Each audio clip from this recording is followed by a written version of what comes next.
Dear students, इस video lecture में हम लोग जानेंगे जो इस साल प्री बोर्ड हुआ है वो लास्ट ईयर क्वेश्चन पेपर के अवशेष थे, बचे हुए क्वेश्चन पेपर थे। और में भी बहुत सारे क्वेश्चन ऐसे भी होते हैं जो हर साल रिपीट करते हैं। जो इस साल का पेपर था काफ़ी स्टैंडर्ड था।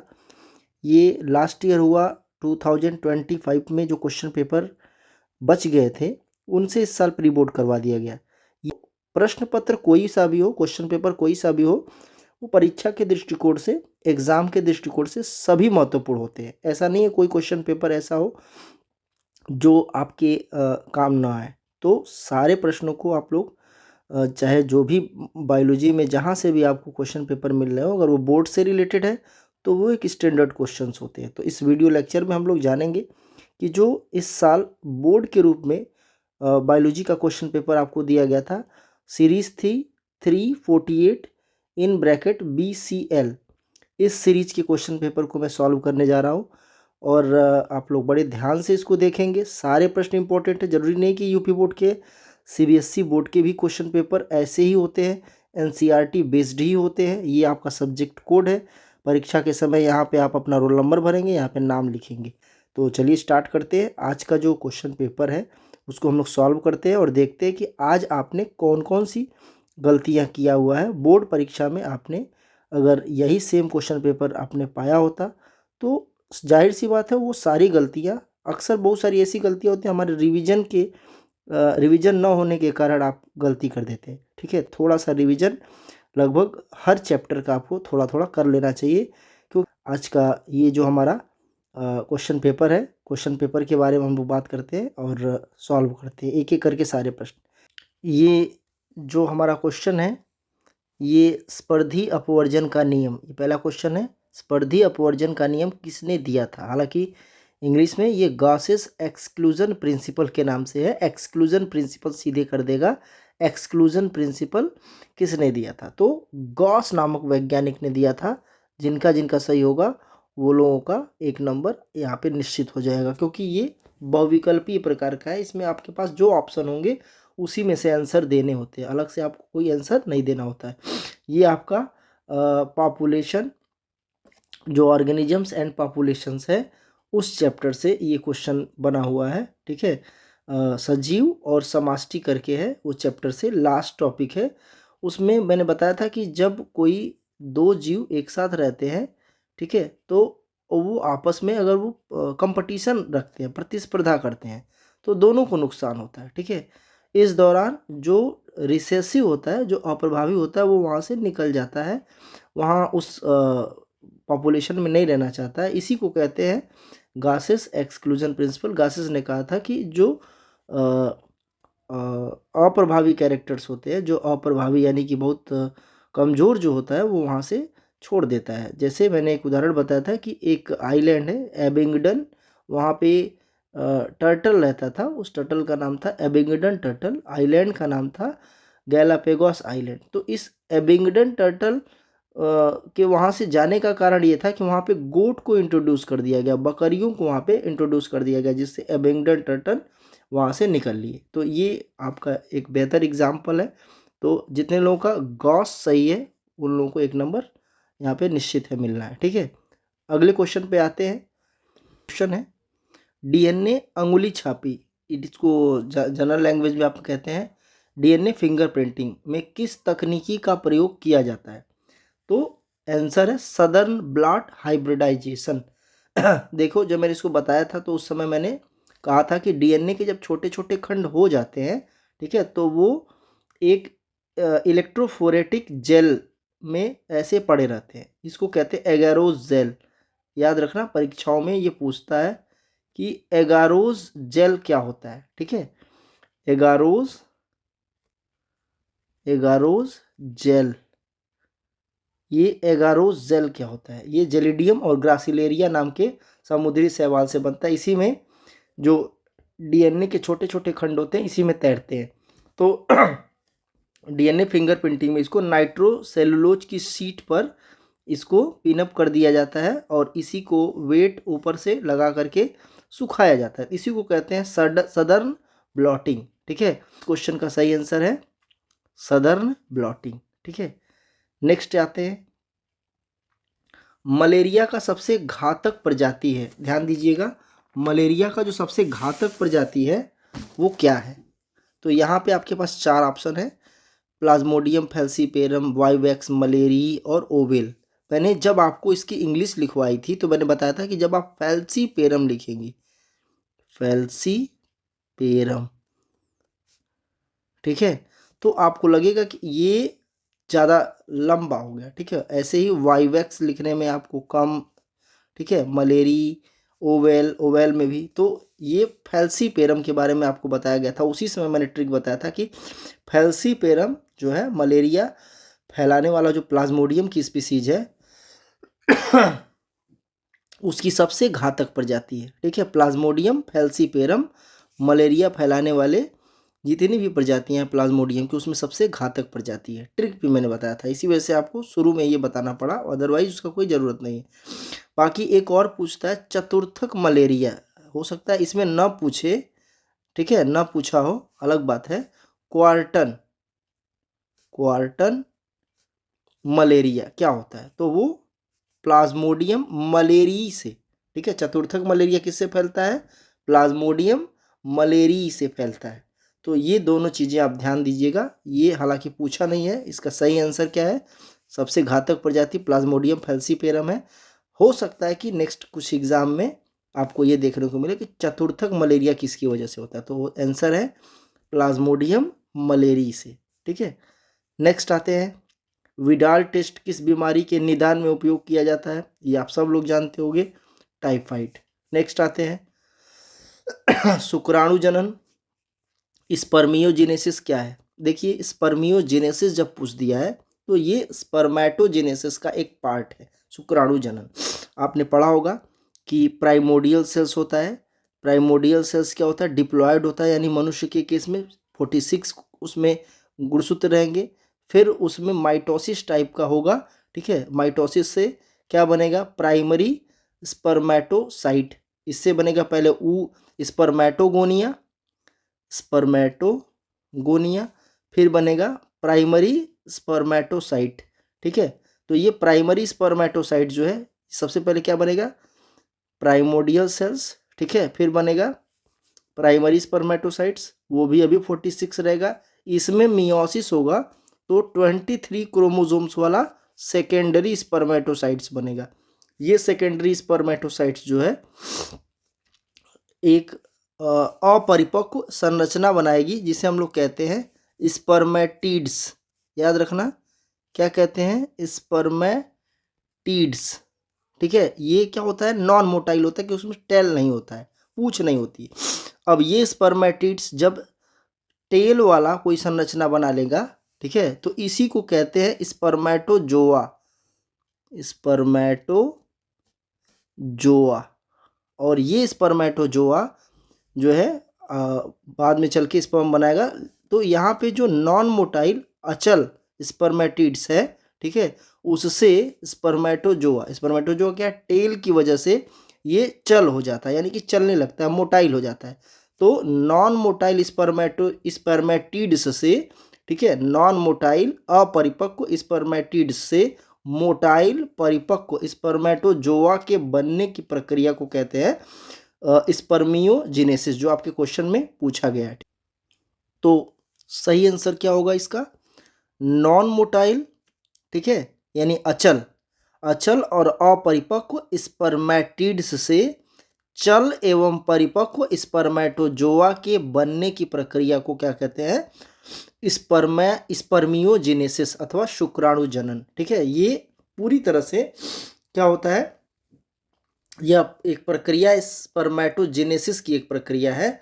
तो आप लोग इसको आप ध्यान से सुनिएगा, स्पर्मेटोजेनेसिस का मतलब होता है शुक्राणु जनन, स्पर्मियोजेनेसिस का मतलब होता है केवल नॉन मोटाइल, ठीक है, से मोटाइल यानी कि अचल से चल बनने की प्रक्रिया। तो यहाँ पे आपका जो सही बात मैंने बताया उसको आप लोग दिमाग में रखिएगा, छोटी सी बात है, 1 नंबर में है, बहुत ज़्यादा इसमें दिमाग लगाने की जरूरत नहीं है, ठीक है। नेक्स्ट आते हैं, समजातता क्या है। यहाँ पे समजातता, होमोलॉजी, इसको इंग्लिश में क्या कहते हैं, होमोलॉजी। होमोलॉजी क्या है, किसी दो जीवों का ऐसा गुण जिसमें दोनों के जो संरचना है या दोनों की जो उत्पत्ति है वो तो समान होती है, लेकिन उनके जो कार्य हैं उनके कार्यों में भिन्नता होती है, उसी को कहते हैं समजातता। ठीक है, जैसे उदाहरण के तौर पे उदाहरण पूछा भी है, उदाहरण के तौर पे जैसे घोड़े का अग्रपाद, घोड़े का अग्रपाद, घोड़े का अग्रपाद और मनुष्य का हाथ। ठीक है, मनुष्य का हाथ, ये दोनों आपस में क्या है, समजात अंग है। दोनों की संरचना एक ही है, लेकिन घोड़े का जो अगला पैर है वो उसके लेग की तरह से काम करता है, चलने की शरीर का भार वहन करता है, उससे चलने का काम करता है, लेकिन मनुष्य का हाथ ये फ्री रहता है, ये अदर वर्क करता है। इसके अलावा चिड़िए की पंख, चिड़िए का जो पंख होता है और मनुष्य का हाथ, ये दोनों भी क्या है, समजात अंग है, ये भी समजातता के उदाहरण है। चिड़िया का पंख ये उत्पत्ति और संरचना में बिल्कुल समान होगा, लेकिन वो कार्यों में भिन्नता हो जाएगी। चिड़िया का पंख उड़ने का काम करता है और मानव का जो हाथ है वो काम करने के काम आता है। ठीक है, तो ये दोनों चीज़ें आप लोगों को ध्यान में रखना है कि ऐसे दो जीव जिनके अंग संरचना एवं उत्पत्ति में तो समान होते हैं लेकिन कार्यों में भिन्नता होती है, उन्हें समजात कहते हैं। और ऐसे गुण वाले जीवों को क्या कहते हैं, समजातता कहते हैं। पौधों में भी समजातता मिलती है और जंतुओं में भी मिलती है। ठीक है, चलो हम नेक्स्ट पे आते हैं, नेक्स्ट की बात करते हैं। अस्थि मज्जा पूछा हुआ है यहाँ पे कि अस्थि मज्जा क्या होती है, या क्या नहीं होती है, बल्कि पूछा है अस्थि मज्जा के दो कार्य। अस्थि मज्जा को इंग्लिश में क्या कहते हैं, बोन मैरो, परीक्षाओं में पूछ सकता है बोन मैरो। ठीक है, बोन मैरो के दो कार्य। तो पहला कार्य बोन मैरो का, अस्थि मज्जा का क्या होता है कार्य, यह जो है प्राइमरी लिम्फॉइड ऑर्गन है, प्राइमरी लिम्फॉइड ऑर्गन, ये जो प्राथमिक लसिकाभ अंग होता है। ठीक है, जो प्राथमिक लसिकाभ अंग होता है ये प्राथमिक लसिकाभ अंग है। ठीक है, अस्थि मज्जा के दो कार्य पूछा है, तो अस्थि मज्जा का जो मेन कार्य है वो क्या है, यह मुख्य लसिकाभ अंग है, मुख्य लसिकाभ अंग है। ठीक है, प्राइमरी लिम्फॉइड ऑर्गन्स है। देखो दो ही प्राइमरी लिम्फॉइड ऑर्गन होते हैं, एक होता है बोन मैरो, दूसरा होता है थाइमस, लेकिन उसमें से मुख्य लसिकाभ अंग है अस्थि मज्जा, जहाँ पे बी लिम्फोसाइट्स भी बनता है और टी लिम्फोसाइट्स भी बनता है, बी सेल भी बनता है और टी सेल भी बनता है। ये आप लोगों को ध्यान में रखना है। तो ये इसका पहला कार्य हो गया कि यह प्राथमिक लसिकाभ अंग है। दूसरा कार्य है कि यहीं पे आरबीसी भी बनता है, ये आरबीसी भी बनाता है, रेड ब्लड सेल्स भी अस्थि मज्जा बनाती है। तो ये लिम्फोसाइट्स कोशिकाओं को भी बनाता है और ब्लड सेल्स के, ब्लड के कंपोनेंट्स आरबीसी, डब्ल्यूबीसी, प्लेटलेट्स सब यही बनते हैं। तो याद रखना है कि यह हमारे इम्यून सिस्टम में भी पार्टिसिपेट करता है, भाग लेता है, और यह हमारे सर्कुलेटरी सिस्टम का भी एक महत्वपूर्ण अंग है। ठीक है, तो ये ब्लड का भी संगठन बनाता है और ये हमारा मुख्य लसिकाभ अंग है। ठीक, ये बातें आप लोगों को ध्यान में रखना है, ये आप नोट कर लीजिए, क्वेश्चन को आप सॉल्व भी कर लीजिएगा अपनी कॉपी में। नेक्स्ट आते हैं, अब अगला प्रश्न है, किण्वित पेय के दो उदाहरण दीजिए। फर्मेंटेड बीवरेजेस, फर्मेंटेड बीवरेजेस क्या होता है, ऐसे बीवरेजेस, ऐसे पेय पदार्थ, ऐसे पीने वाले पदार्थ जो फर्मेंटेशन से, ईस्ट के फर्मेंटेशन से बनाए जाते हो, किण्वन की प्रक्रिया जिसमें एथिल एल्कोहल बाहर आता है, C2H5OH बाहर आता है, बनता है, उसको कहते हैं फर्मेंटेशन अथवा किण्वन। तो किण्वन की प्रक्रिया के बाद जो भी पेय पदार्थ बनते हैं वो किण्वित पेय पदार्थ कहलाते हैं। उदाहरण के तौर पे जैसे टोडी, ठीक है, मैंने आपको बताया था यह दक्षिण भारत का एक पेय पदार्थ है, इसे आप लोग ताड़ी भी कहते हैं। ये टोडी एक किण्वित पेय पदार्थ है। इसके अलावा वाइन, जितने भी शराब होती है सब इसी पद्धति के थ्रू बनती है, बियर, ठीक है, ये सब किण्वित पेय पदार्थ है। तो एक दो उदाहरण आप लोग जितने भी मैंने उसमें बताया हुआ, वाइन, टोडी, वोडका, ब्रांडी, ये सब जो है किण्वित पेय पदार्थ है। इसमें से कोई सा भी दो उदाहरण यहाँ पे लिख लीजिएगा।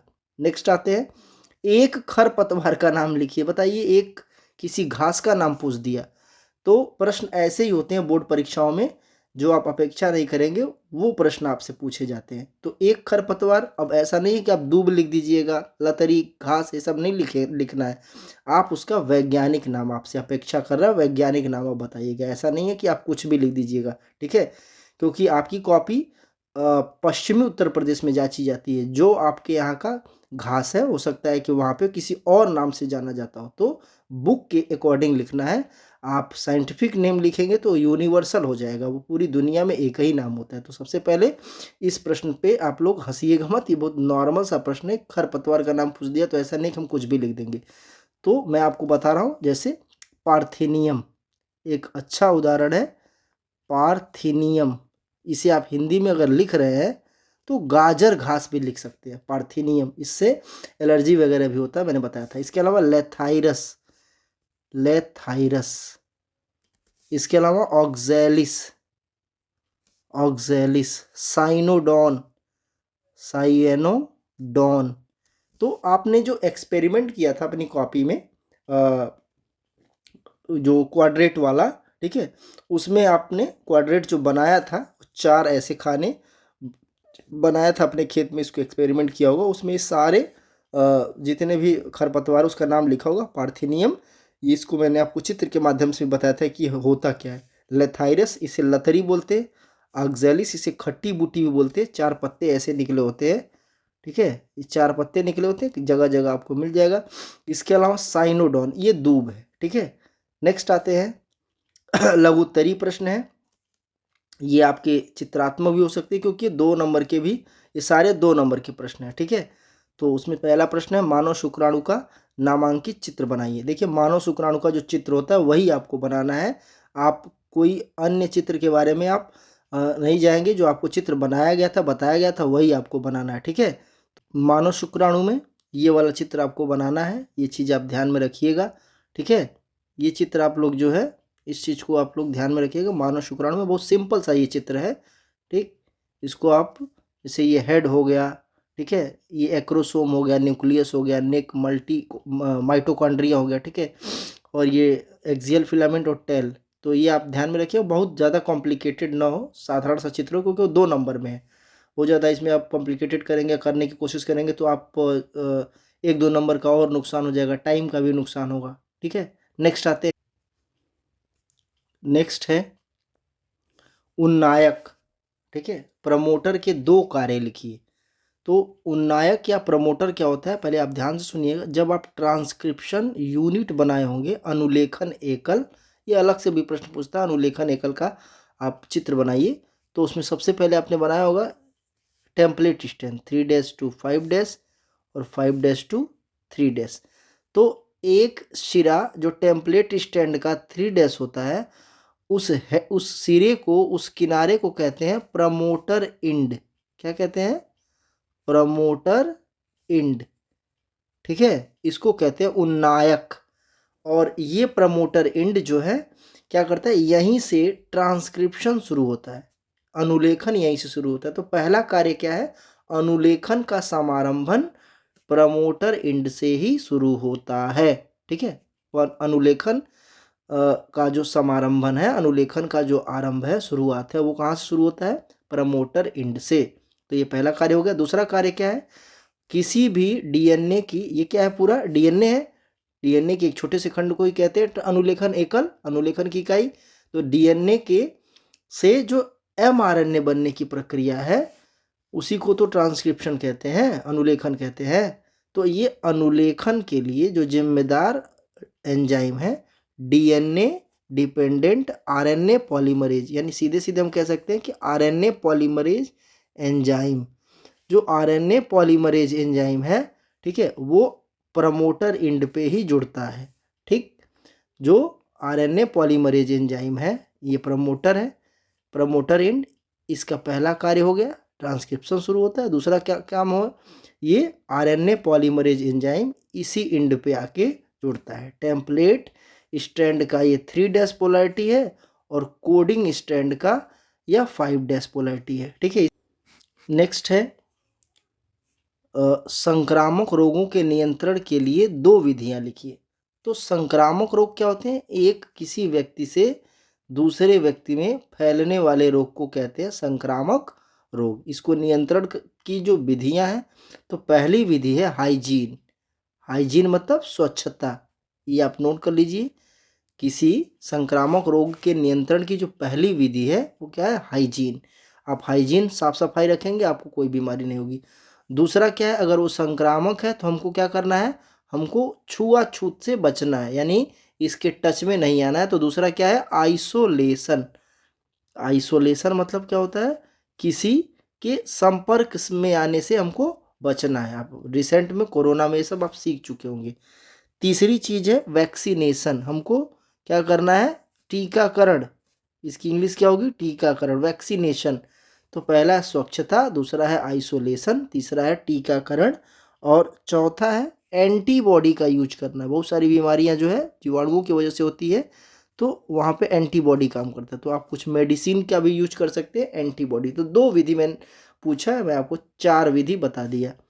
नेक्स्ट है CMI क्या होता है? ध्यान देना है, CMI क्या होता है। ठीक, तो CMI का मतलब होता है cell mediated immunity. Cell mediated immunity, ये सब आपको याद रखना है। ठीक, ऐसी इम्यूनिटी जो टी सेल आधारित होती है, जो टी सेल आधारित होती है, थाइमस सेल आधारित होती है, उसे कहते हैं CMI। इस प्रक्रिया में व्यक्ति के अंदर जो एंटीबॉडी बनाने का जो गुण है बी सेल से आता है। ये टी सेल कोशिकाएं बी सेल की हेल्प करती है। तो इसमें क्या लिखेंगे? इस प्रक्रिया में जो टी सेल है, ठीक है, थाइमस सेल है, वो बी सेल की हेल्प करती है। टी लिम्फोसाइट कोशिकाएं बी लिम्फोसाइट्स की क्या करती हैं?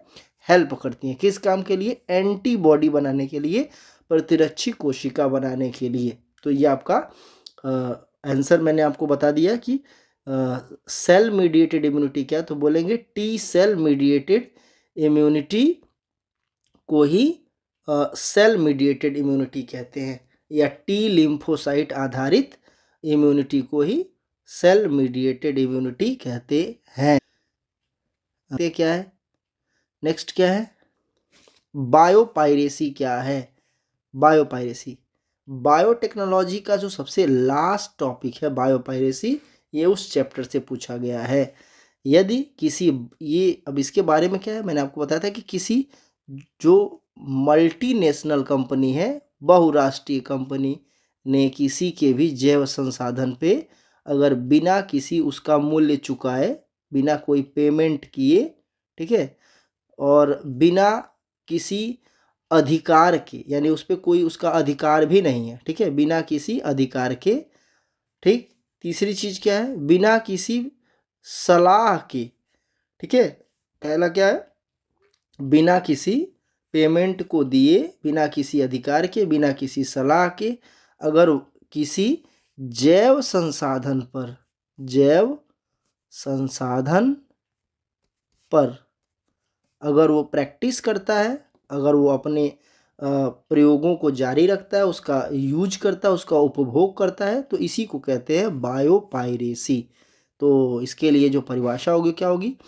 किसी बहुराष्ट्रीय कंपनियों द्वारा किसी अन्य क्षेत्र के जैव संसाधनों पर बिना पेमेंट, बिना मूल्य चुकाए, बिना किसी अधिकार की या बिना किसी सलाह के जैव प्रैक्टिस को, ठीक है, जैविक क्रियाकलापों के को क्या कहते हैं? बायोपायरेसी कहते हैं। अब बायोपायरेसी का उल्टा, अगर उसका अधिकार मिल जाएगा या उसको अपने अधिकार क्षेत्र में ले लेगा या किसी से पूछ लेगा या उसका पैसा दे देगा, तो इसको एकस्व कहा जाता है। क्या कहा जाता है? एकस्व। इंग्लिश में क्या कहते हैं? पेटेंट कहते हैं। ये याद रखना, जब वो पेटेंट करा लेगा तो बायोपायरेसी वाला शब्द नहीं रहेगा। बायोपायरेसी क्या होता है? एक तरह से इलीगल होता है, और पेटेंट करा लेगा तो वो लीगल हो जाएगा। पेटेंट के केस में आपसे हो सकता है कि अगर इस मॉडल क्वेश्चन पेपर में आपसे बायोपायरेसी पूछा है तो 2026 में पेटेंट पूछ देगा, एकस्व पूछ देगा। ठीक है, एकस्व क्या है? आप किसी के अधिकार क्षेत्र में या अपने ही अधिकार क्षेत्र में आने वाले किसी जैव संसाधन का मूल्य चुकाते हैं, सलाह लेते हैं। ठीक है, तो इस प्रकार के प्रैक्टिस को क्या कहते हैं? हम लोग पेटेंट अथवा एकस्व कहते हैं। उदाहरण के तौर पे जैसे टर्मरिक पर या नीम पर अमेरिका ने 1995 के आसपास कर लिया था। ठीक है, तो अब हम नेक्स्ट की बात करते हैं। बायोपायरेसी के बाद अगला जो हमारा क्वेश्चन है उस पर हम चर्चा। हमारा जो नेक्स्ट क्वेश्चन है, त्रिसंलयन क्या है। ठीक है, प्रश्न क्या है, त्रिसंलयन क्या है। इसे इंग्लिश में कहते हैं ट्रिपल फ्यूजन। ये सबके लिए जरूरी है। ये प्रश्न लगभग जो है यूपी और सीबीएसई बोर्ड में सब में पूछता है कि ट्रिपल फ्यूजन क्या है। ट्रिपल फ्यूजन क्या है। देखो, जो मेगा स्पोर्स होता है, ठीक है, जो गुरु बीजाणु होता है, मेगा स्पोरेंजियम, गुरु बीजाणु धानी, उसके अंदर जो है सेंटर में जो सेंट्रल सेल होता है, सेंट्रल सेल, केंद्रीय कोशिका, इसमें दो केंद्रक होते हैं, इसे कहते हैं पोलर न्यूक्लियाई। ठीक है, और नीचे क्या होता है, नीचे एग सेल्स होते हैं और दो सिनर्जिड्स होते हैं। इसके ऊपर क्या होते हैं, तीन जो है एंटीपोडल सेल्स होते हैं। तो पोलर न्यूक्लियाई जो दो दिख रहा है, ये दोनों हैप्लॉइड होते हैं, यानी N+N के केस में होते हैं। जब इनसे एक मेल गैमिट्स आकर के फ्यूज करता है, वो भी N रहता है, तो इस प्रकार के फ्यूजन को कहते हैं ट्रिपल फ्यूजन। तो क्या लिखेंगे, गुरु बीजाणुधानी के अंदर एक नर युग्मक द्वारा, ठीक है, एक नर युग्मक द्वारा ध्रुवीय केंद्रकों के साथ फ्यूज करने की या जुड़ने की प्रक्रिया को कहते हैं ट्रिपल फ्यूजन अथवा त्रिसंलयन। इसके परिणाम स्वरूप क्या बनता है, एंडोस्पर्म बनता है। क्या बनता है, एंडोस्पर्म। ठीक है, एंडोस्पर्म क्या है, एंडोस्पर्म है भ्रूण पोष। और जो तीन नए केंद्रक आपस में फ्यूज करके 3N संरचना बनाते हैं, इसे कहते हैं PEN।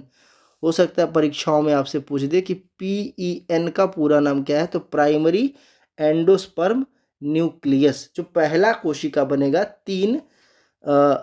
जो प्रथम जो है ऐसी कोशिका बनेगी जिसमें तीन केंद्रक रहेंगे, ट्रिप्लॉइड संरचना। हालांकि तीनों केंद्रक जुड़ जाने से ये अलग नहीं होंगे, ये तीनों एक ही रहेंगे। इसकी संरचना में क्या हो जाएगा, 3N स्ट्रक्चर बन जाएगा। तो इसे कहते हैं PEN, प्राइमरी एंडोस्पर्म न्यूक्लियस। और ये जो सेल बनता है इसे कहते हैं PEC, प्राइमरी एंडोस्पर्म सेल। ये आपको याद करना है। नेक्स्ट आते हैं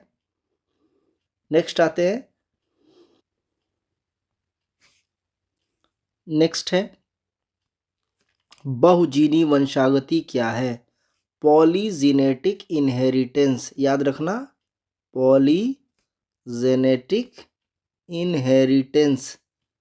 ये छोटे छोटे क्वेश्चन तंग करते हैं परीक्षाओं में, तो इन सबको आपको ध्यान में रखना है, पढ़ना है और सारी चीज़ों को आपको कॉपी में मेंशन करते रहना है। पॉली मीन्स होता है मैनी, पॉली मीन्स क्या होता है, मैनी। मैनी माने बहुत अथवा ढेर सारा। ठीक है, और जेनेटिक शब्द रिलेटेड टू जीन्स। ठीक, जब बहुत सारे जीन्स किसी एक ट्रेट्स या एक लक्षण को नियंत्रित करते हैं तो उसको कहते हैं पॉलीजेनेटिक इनहेरिटेंस। उदाहरण के तौर पे हमारे स्किन का कलर, ये परीक्षाओं में उदाहरण के तौर पे पूछ रहा है, एक उदाहरण देने के लिए कह रहा है, तो लिखेंगे त्वचा का रंग। त्वचा के रंग के लिए तीन तरह के जीन ये रिस्पॉन्सिबल होते हैं, उत्तरदायी होते हैं। इसके डोमिनेंट में AABBCC कैपिटल में और स्मॉल a स्मॉल bb और स्मॉल cc जीन्स होते हैं। ये तीन तरह के जीन उत्तरदायी होते हैं। ठीक है, तो यहाँ पे अलग अलग जीन्स, हमारे त्वचा का जो कलर है, त्वचा एक ही हमारा लक्षण है कलर, तो ये कलर को नियंत्रित करते हैं। और इससे यही कारण है कि मनुष्य में बहुत प्रकार के क्या पाए जाते हैं, कलर पाए जाते हैं। ठीक है, त्वचा के बहुत सारे कलर हैं। तो ये आपके दिमाग में होने चाहिए कि जब ढेर सारे, बहुजीनी मतलब ट्रिक है, बहुत सारे जीन्स किसी एक लक्षण को नियंत्रित करते हैं। ठीक है, नेक्स्ट आते हैं, परीक्षार्थ संकरण का आरेखीय प्रतिरूपण दीजिए। परीक्षार्थ संकरण क्या है, टेस्ट क्रॉस। टेस्ट क्रॉस क्या है इसको आप ध्यान में रखिएगा, सुनिएगा, तभी आपको समझ में आएगा। यहाँ पे मैं इसको समझा भी दे रहा हूँ टेस्ट क्रॉस होता क्या है।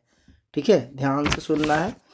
मान लो ये कोई डोमिनेंट कैरेक्टर है, प्रभावी लक्षण है, इसका क्रॉस किसी अप्रभावी से हो रहा है।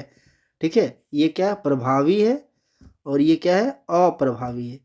दोनों का जब क्रॉस होगा तो अगले जनरेशन में यानी कि F1 पीढ़ी में, और ये क्या है, P पीढ़ी है, पेरेंटल है। ठीक है, F1 पीढ़ी में एक ऐसा कैरेक्टर उभर के आएगा जो हाइब्रिड होगा।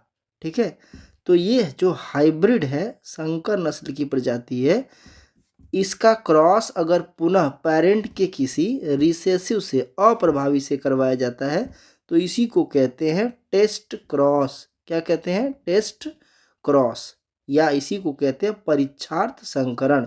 तो उत्तर में क्या हो जाएगा, उत्तर में होगा किसी हाइब्रिड, किसी F1 हाइब्रिड या F1 के किसी संकर नस्ल के जीव का अगर संकरण P के यानी कि पैतृक पीढ़ी के किसी अप्रभावी लक्षण वाले जीन से करवाया जाता है, जीव से करवाया जाता है, तो उसे कहते हैं परीक्षार्थ संकरण।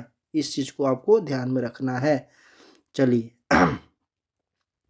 परीक्षार्थ संकरण क्यों कराया जाता है, प्रश्न में भी है आगे, परीक्षार्थ संकरण क्यों कराया जाता है, तो इसलिए कराया जाता है परीक्षार्थ संकरण ताकि हम जो रिसेसिव कैरेक्टर्स है उसका पता लगा सके। ठीक है, हाइब्रिड कैरेक्टर्स का हम लोग पता लगा सकते हैं। जैसे मान लो कि आपके बगीचे में कोई लंबा पौधा है मटर का, तो कैसे जानेंगे कि उसका जो जीन रूप है वो कैपिटल टी वाला है कि कैपिटल टी स्मॉल टी वाला है, दोनों का लंबाई एक ही जैसा होगा। तो इसमें हम लोग क्या करते हैं, प्रभावी लक्षण का पता लगाते हैं, जो शुद्ध नस्ली पौधे हैं उसका पता लगाने के लिए करते हैं, शुद्ध नस्ली जीवों का पता लगाने के लिए करते हैं, साथ ही हाइब्रिड का भी पता लगाने के लिए, इससे हाइब्रिड भी पता चल जाता है। ठीक है, तो ये याद रखिएगा, परीक्षा संकरण हाइब्रिड और जो प्रभावी लक्षण वाले जीव है उनका पता लगाने के लिए किया जाता है। नेक्स्ट आते हैं, प्राकृतिक वर्ण पर एक संक्षिप्त टिप्पणी लिखिए। देखिए नेचुरल सिलेक्शन डार्विन की एक थियरी है, 3 नंबर में पूछा है, तो डार्विन की एक थियरी लिखेंगे। प्राकृतिक वर्ण का सिद्धांत डार्विन नामक वैज्ञानिक ने दिया था। इस नियम के अनुसार प्रत्येक जीव जाति में एक ऐसा लक्षण होता है जो प्रत्यक्ष अथवा अप्रत्यक्ष रूप से सीधे जो है प्राकृतिक द्वारा प्रभावित होता है, प्राकृतिक कारकों द्वारा प्रभावित होता है। प्राकृतिक कारक जैसे प्रकृति में होने वाले बदलाव, ठीक है, उसको कहते हैं प्राकृतिक कारक। तो प्रत्येक जीव जाति में एक ऐसा लक्षण होता है जो प्रत्यक्ष या अप्रत्यक्ष रूप से सीधे प्राकृतिक कारकों द्वारा प्रभावित होता है, उसे क्या कहते हैं, उसे हम लोग कहते हैं नेचुरल कैरेक्टर्स। ठीक है, वो कैरेक्टर्स जो है पीढ़ी दर पीढ़ी चलता रहता है, इसी को कहते हैं प्राकृतिक वर्ण का सिद्धांत। इसके उदाहरण में आपको इंडस्ट्रियल मेलेनिज्म इन इंग्लैंड आपको उसमें उदाहरण में देना पड़ेगा। इंग्लैंड के सलभों में औद्योगिक कृष्णता आपको बताया गया था, जो आपको ये वाला चित्र आपको याद होगा, इसमें आपको बेहतर उदाहरण आपको मिला था। यही है इंग्लैंड के सलभों में औद्योगिक कृष्णता।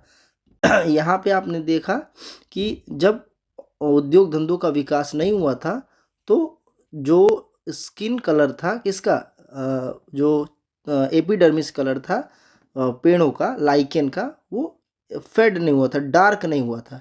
जबकि इंडस्ट्रियलाइजेशन के बाद, उद्योग धंधों की स्थापना के बाद 1920 के बाद इसका जो पेड़ पौधों का कलर था वो क्या हो गया, गाढ़ा हो गया। तो इस स्थिति में यानी पहले की स्थिति में वाइट कलर आसानी से पहचाना जा सकता था। ठीक है, पहले के उसमें क्या था कि वाइट कलर और इसका ये दोनों जो है बड़े आसानी से आइडेंटिफाई किया जा सकते थे। लेकिन जब उद्योग धंधों का विकास हुआ तो इसको हेल्प मिल गई, जो डार्क कलर था इसको हेल्प मिल गई और वाइट कलर आसानी से पहचाना जा सकता था। इससे इनकी आबादी धीरे धीरे घटती गई और डार्क कलर के मोत की आबादी धीरे धीरे बढ़ती गई। ठीक है, इसके उलट जो है ग्रामीण क्षेत्रों में ये स्थिति वहाँ पे थी, देखने को उस समय भी मिली थी 1920 के आसपास। तो ये एक उदाहरण है प्राकृतिक वर्ण के सिद्धांत का। ठीक है, जो हमारा ख प्रश्न है, बी लसीकाणु और टी लसीकाणु में के क्या कार्य है, तो बी लसीकाणु का कार्य होता है एंटीबॉडी को बनाना। ठीक है, एंटीबॉडी क्या काम करता है, ये पैथोजन यानी कि कवक जीवाणु विषाणु ये सबको ट्रैप करके उसको किल करता है, मार देता है। ठीक है, तो बी लसीकाणु का कार्य है एंटीबॉडी को बनाना, और टी लसीकाणु यानी टी लिम्फोसाइट्स वो बी लिम्फोसाइट्स की हेल्प करता है। इस वजह से टी लिम्फोसाइट्स यानी टी लसीकाणु को हेल्पर टी सेल भी कहा जाता है। ठीक है, तो ये इम्पोर्टेंट है, इसको आपको पहले भी बताया गया था।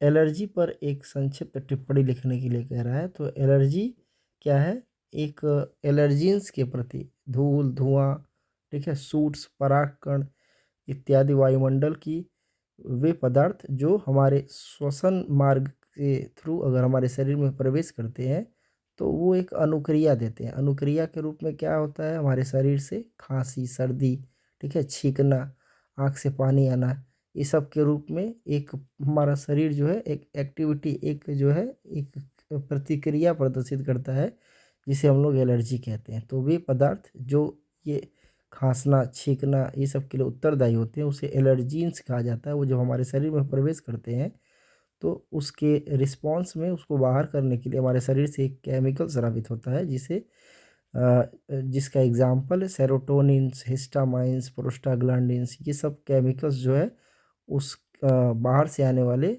जो पॉल्यूटेंट्स है, प्रदूषक है, ठीक है, उसको बाहर करने के लिए एक अनुक्रिया देते हैं, जिसे हम लोग एलर्जी कहते हैं। ठीक है, तो एलर्जी एक अनुक्रिया है, वो एलर्जीन्स के रिस्पॉन्स में होता है, एलर्जीन्स को बाहर करने के लिए होता है। तो इस पे आप टिप्पणी में बहुत ज़्यादा नहीं, बस आप समझिए कि half and more than half page, थोड़ा सा ज़्यादा आप इसमें लिख लीजिएगा। ठीक है, अब हमारा अगला क्वेश्चन है पोषी स्तर। पोषी स्तर क्या होता है?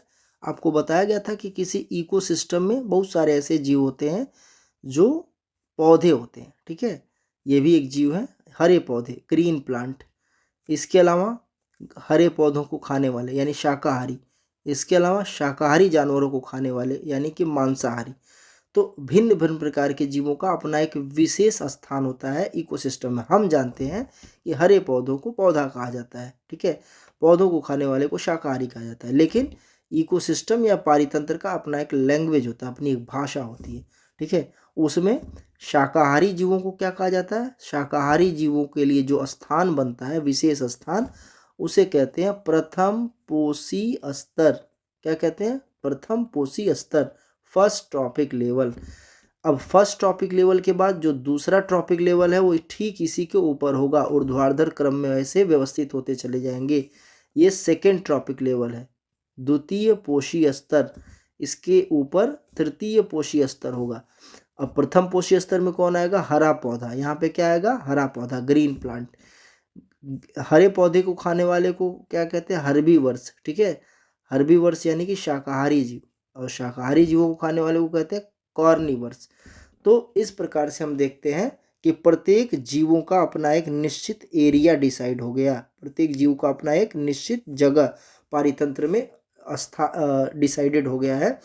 तो इसी को कहते हैं पोषी स्तर, यानी कि किसी पारितंत्र में विभिन्न प्रकार के जीवों के लिए जो एक निश्चित स्थान है उसी को कहते हैं पोषी स्तर। इस पोषी स्तर को हम ऊर्ध्वाधर क्रम में व्यवस्थित करते हैं। ठीक है, प्रथम पोषी स्तर में हरे पौधे, द्वितीय पोषी स्तर में शाकाहारी जीव, तृतीय पोषी स्तर में मांसाहारी जीव। इसके ऊपर जो है अगर कोई जीव है तो उसे कहते हैं उच्च कोटि का पोषी स्तर या टॉप लेवल कंज्यूमर। उच्च कोटि का उपभोक्ता कहा जाता है, वो टॉप लेवल कंज्यूमर होता है, वो चतुर्थ पोषी स्तर में आ जाएगा। तो इस प्रकार से पोषी स्तर क्या होता है? किसी पारितंत्र के विभिन्न प्रकार के, किसी पारितंत्र में स्थित भिन्न भिन्न जीवों के जो विशिष्ट स्थान होते हैं उसी को कहते हैं पोषी स्तर। ठीक है, तो इसके अलावा पोषी स्तर में क्या क्वेश्चन पूछा है? एक पारितंत्र में विभिन्न प्रकार के पोषी स्तरों को समझाइए। तो आप जो है पारितंत्र में आप सबसे पहले नीचे बनाएंगे फर्स्ट ट्रॉपिक लेवल, ठीक है, उसके बाद आप बताएंगे सेकेंड ट्रॉपिक लेवल, फिर बताएंगे थर्ड ट्रॉपिक लेवल। इसमें लिखेंगे प्रथम पोषी स्तर में हरे पौधे होते हैं, द्वितीय पोषी स्तर में शाकाहारी जीव होते हैं, तृतीय और चतुर्थ के माने द्वितीय पोषी स्तर के बाद जितने भी होते हैं सब मांसाहारी जीव होते हैं। आप अपने स्तर से आपको समझा दीजिएगा, इसमें बहुत बड़ा क्वेश्चन नहीं है। और माइंड में कब रखिएगा, बहुत सारे क्वेश्चन आजकल पर्यावरण से पूछे जा रहे हैं। ठीक है, नेक्स्ट आते हैं पूर्ण शक्तता क्या है? इसको इंग्लिश में कहते हैं टोटी पोटेंसी।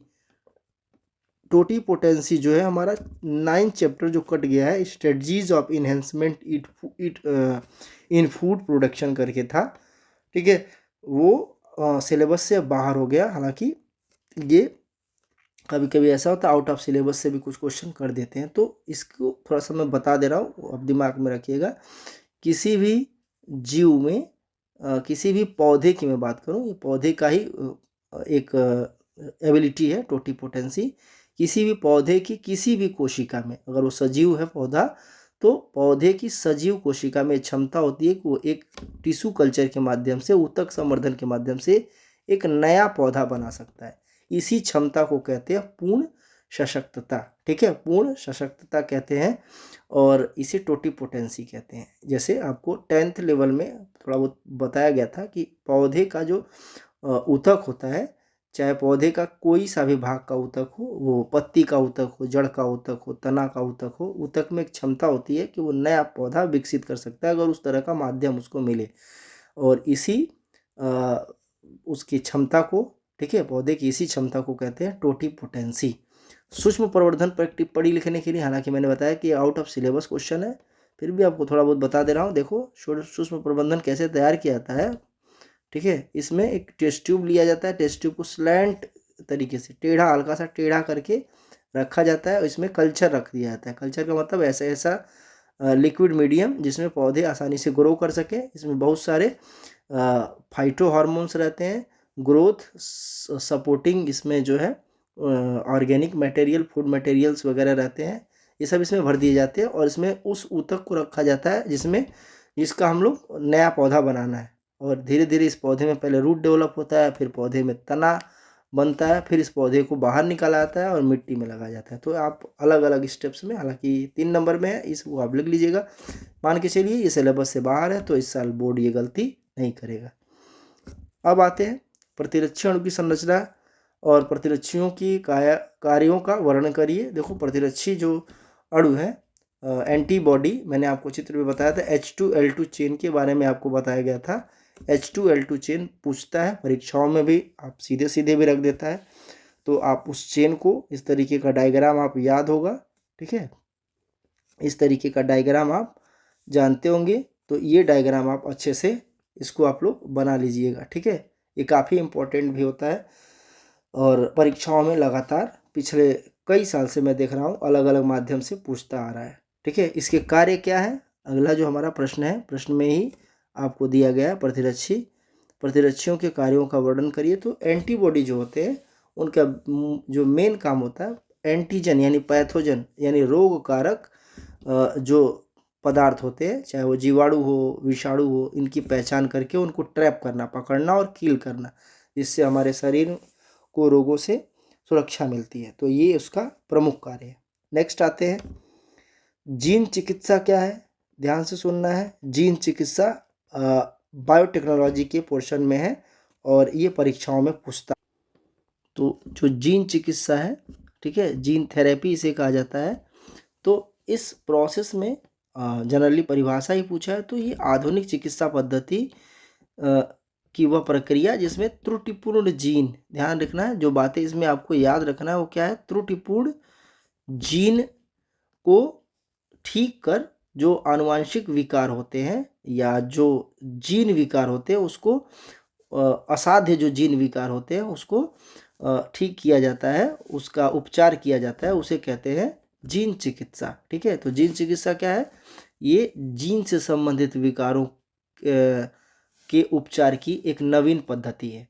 और इसमें आपसे पूछा हुआ आगे एडिनोसिन डीएमिनेज की कमी का उदाहरण देते हुए, तो मैंने आपको बताया था कि जो एडीए है, एडिनोसिन डीएमिनेज, वह एंजाइम है जिससे हमारे शरीर की जो लिम्फोसाइट्स कोशिका हैं, बी लिम्फोसाइट्स कोशिका एंटीबॉडी के प्रोडक्शन को करती है। अगर ये एडिनोसिन डीएमिनेज एंजाइम शरीर में न बने तो बी लिम्फोसाइट जो कोशिका है वो एंटीबॉडी नहीं बनाएगी, और फिर हमारा शरीर रोगाणुओं से फाइट नहीं कर पाएगा। तो ये याद रखना कि एडिनोसिन डीएमिनेज की कमी अगर होती है, ठीक है, तो उसमें निश्चित है एक इम्यून डिसऑर्डर्स उत्पन्न हो जाएगा, जिसे हम लोग कहते हैं SCID, severe combined immuno deficiency. ये सब आपको याद रखने वाली चीज़ें हैं।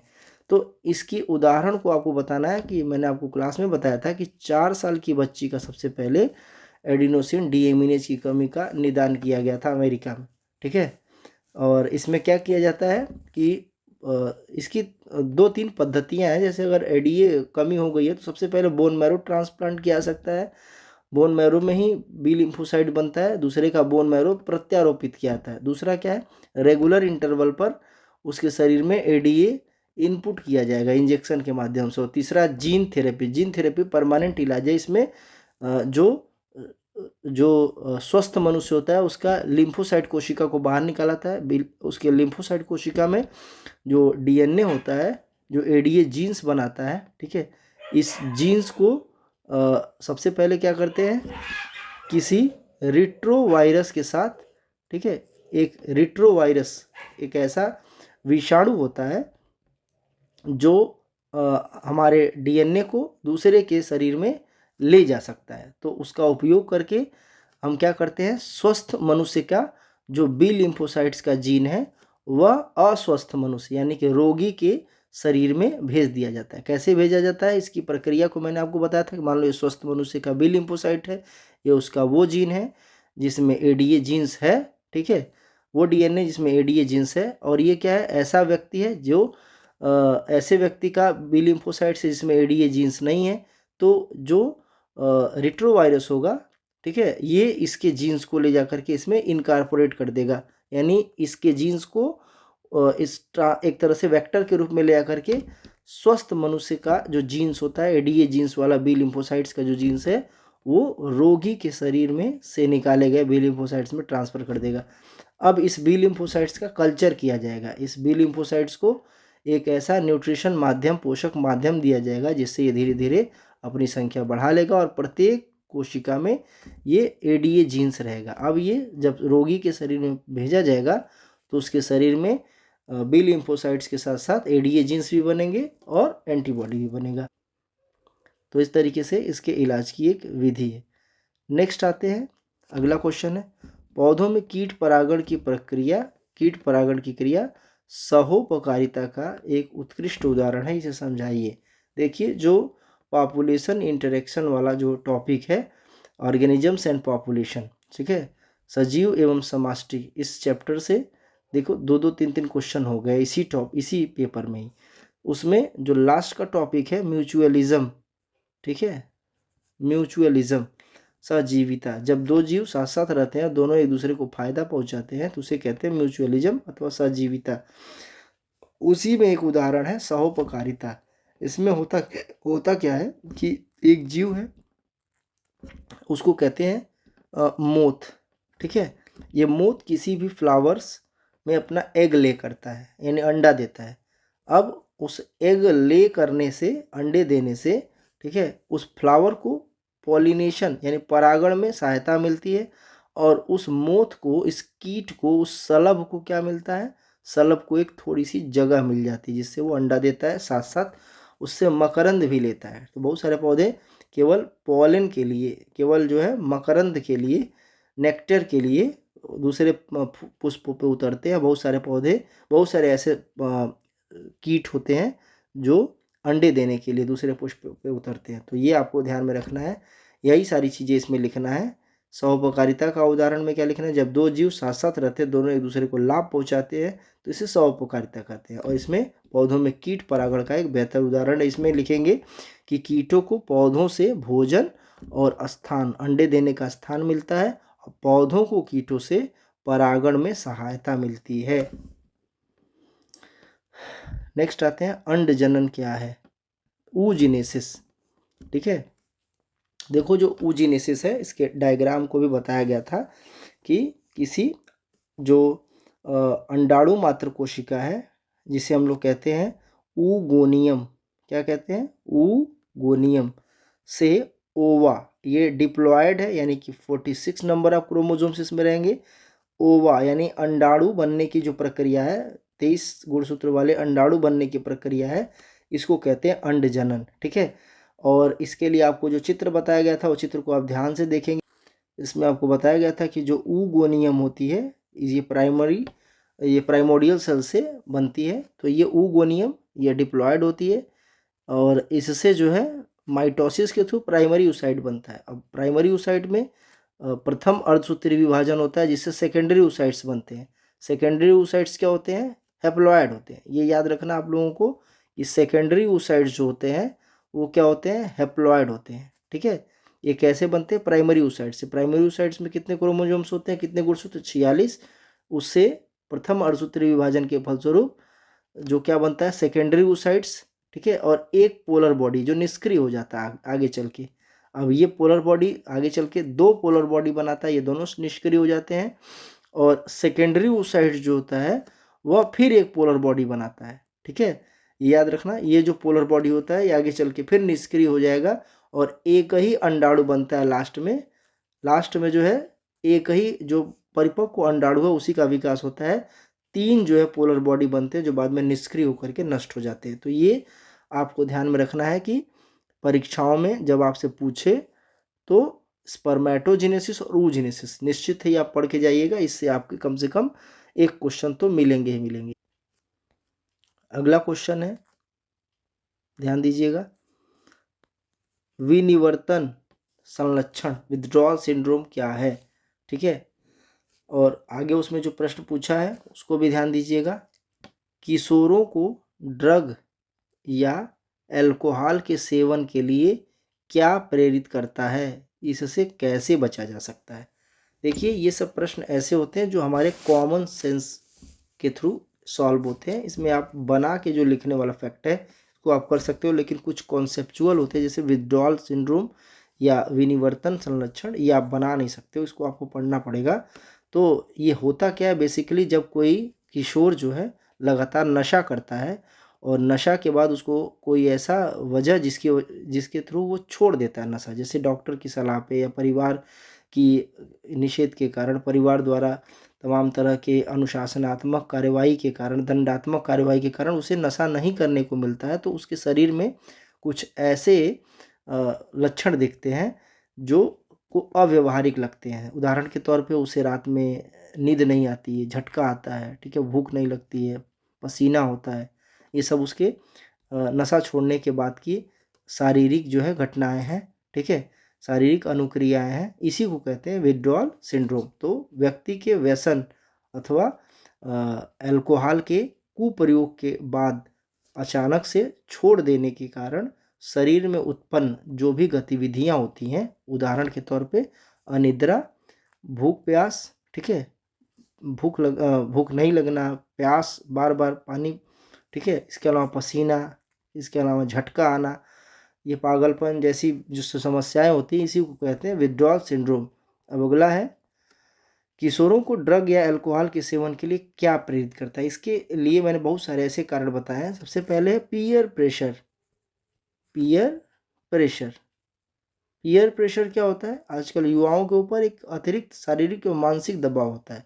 ठीक है, हमारे आसपास के लोगों को देखने पे पता चलता है कि ये अनर्गल प्रेशर लेते हैं युवा, वो प्रेशर नहीं लेना है। ठीक है, तो जो अतिरिक्त प्रेशर होता है, अतिरिक्त तरह का दबाव होता है, उसी को कहते हैं पीयर प्रेशर। वो युवा लेके चलते हैं, ये नहीं होना चाहिए। दूसरी चीज़ है कंपनी, आपके सहयोगी कैसे हैं, आपका आसपास के वातावरण के लोग जो आपके साथ रहते हैं, आपके माहौल, जो आपकी कंपनी है, जो आपके फ्रेंड्स हैं, फ्रेंड सर्किल क्या है, वो ठीक ठाक है? अगर वो नशा नहीं करते तो आप भी नशा नहीं करेंगे।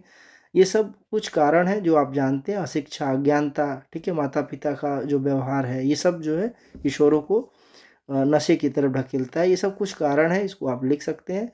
कैसे बचा जा सकता है ये भी आप जानते हैं। जैसे सबसे पहली चीज़ ये है कि जो पारिवारिक काउंसलिंग है, फैमिली काउंसलिंग, ये ज़रूरी है। इसके अलावा टीचर्स की काउंसलिंग, डॉक्टर की काउंसलिंग, डॉक्टर द्वारा, ठीक है, शिक्षा द्वारा, ठीक, कुप्रयोग अगर अल्कोहल का है या नशा है उसके प्रति जागरूकता द्वारा, तो ये सब कुछ कारण है, इसको आप लिख सकते हैं, बना के भी लिख सकते हैं।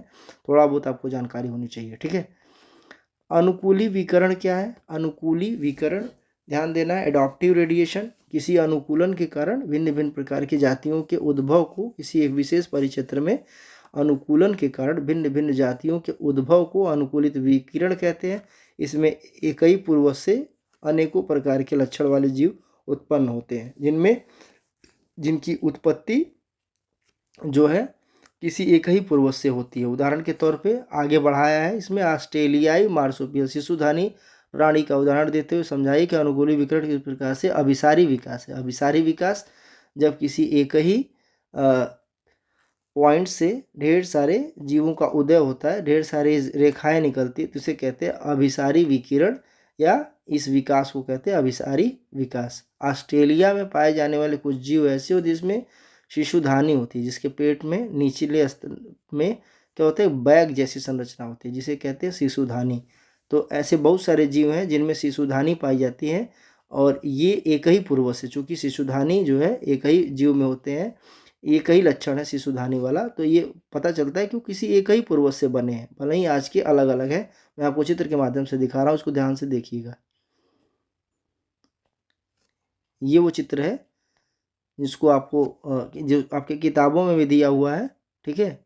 इसमें आपको दिखाई दे रहा होगा कि कुछ जीव ऐसे हैं जो इनकी संरचना बनावट अलग अलग है, जैसे कोआला बियर है, कंगारू रैट है, मार्सुपियल रैट है, बैंडेड एंटीटर है, टाइगर है, तस्मानियल वुल्फ है, ठीक है, सुगर ग्लाइडर है, मार्सुपियल मोल है और बैंडिकूट है, वॉम्बेट है। देखो सबकी संरचना अलग अलग है, लेकिन कॉमन चीज़ क्या है, ये सब जो है एक ऐसे जीव से विकसित हुए हैं जिनके अंदर शिशुधानी है, यानी सब में क्या है शिशुधानी है। तो यहाँ पे एक पॉइंट से ओरिजिन जो है चारों तरफ दिखाया गया है। तो ये एक बेहतर उदाहरण है, इसमें आपको याद करना पड़ेगा, ध्यान दीजिएगा, कुछ चीज़ों को याद करना पड़ेगा। जैसे आप कॉमन तो ब्रैकेट में लिख लेंगे शिशुधानी वाले पूर्वज, लेकिन आपको रेडिएशन दिखा करके कुछ तो लिखना पड़ेगा, जैसे टाइगर कैट, ठीक है, कंगारू, इसके अलावा बैंडिकूट, कोआला, ठीक है, मोल या शुगर ग्लाइडर, कुछ लिखना पड़ेगा, तस्मानियन वल्फ जो विलुप्त हो चुका है, ये सब आपको लिखना पड़ेगा, यही सब उदाहरण देना है, ठीक है। नेक्स्ट है पुनर्योगज डीएनए तकनीकी क्या है, ठीक है। इस तकनीकी का उपयोग चिकित्सा विज्ञान और कृषि के क्षेत्र में किस प्रकार किया जा रहा है। देखिए रिकॉम्बिनेंट डीएनए टेक्नोलॉजी पूछा है, तो आप पहले इंग्लिश लिखेंगे रिकॉम्बिनेंट डीएनए टेक्नोलॉजी है क्या। जो रिकॉम्बिनेंट डीएनए टेक्नोलॉजी है, इसमें हम किसी जीन को काट कर उस पर अन्य जीन को जोड़ देते हैं, इसी को कहते हैं रिकॉम्बिनेंट डीएनए, यानी कोई ऐसा डीएनए जिसमें दो या दो से अधिक डीएनए जोड़े गए हों। और इस टेक्नोलॉजी को, इस तकनीकी को कहते हैं डीएनए पुनर्योगज या पुनर्योगज डीएनए तकनीकी। और अब आपसे पूछा है कि डीएनए पुनर्योगज तकनीकी का उपयोग चिकित्सा विज्ञान में, तो लिखेंगे इसका उपयोग जीन थेरेपी में, ठीक है। इसके अलावा जो इसके अलावा जो है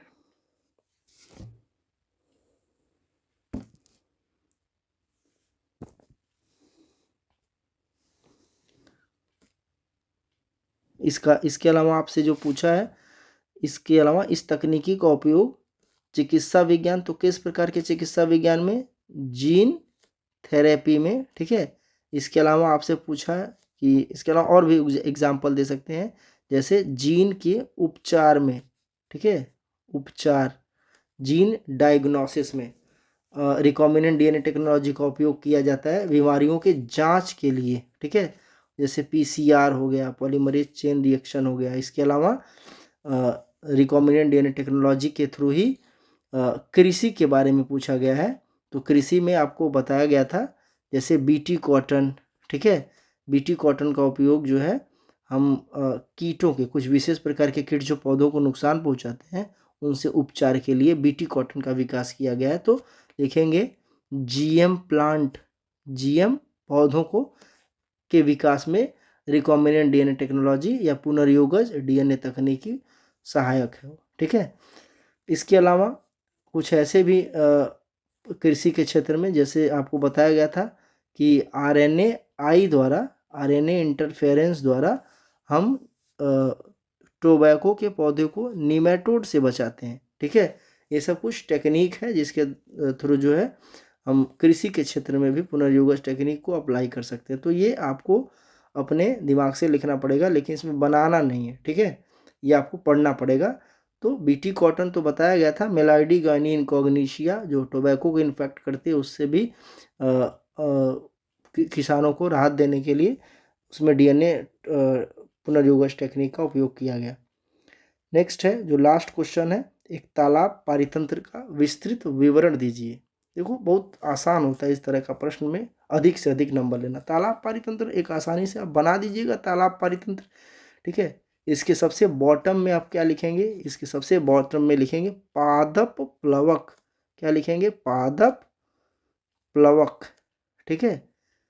फाइटोप्लैंक्टन, इस फाइटोप्लैंक्टन में क्या आता है, एल्गी, कवक, जितने भी एल्गी, शैवाल सॉरी, जितने भी एल्गी हैं शैवाल उसे फाइटोप्लैंक्टन्स कहते हैं, ठीक है। ये फाइटोप्लैंक्टन छोटे छोटे ग्रीन प्लांट्स होते हैं, इनको खाने वाले को कहते हैं जू प्लैंक्टन। क्या कहते हैं, जू प्लैंक्टन, जंतु प्लवक। जंतु प्लवक क्या करता है, उसको खा जाता है, छोटे छोटे पौधों को खाते हैं।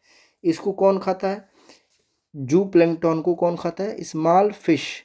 स्मॉल फिश को कौन खाता है, बिग फिश, ठीक है, बिग फिश।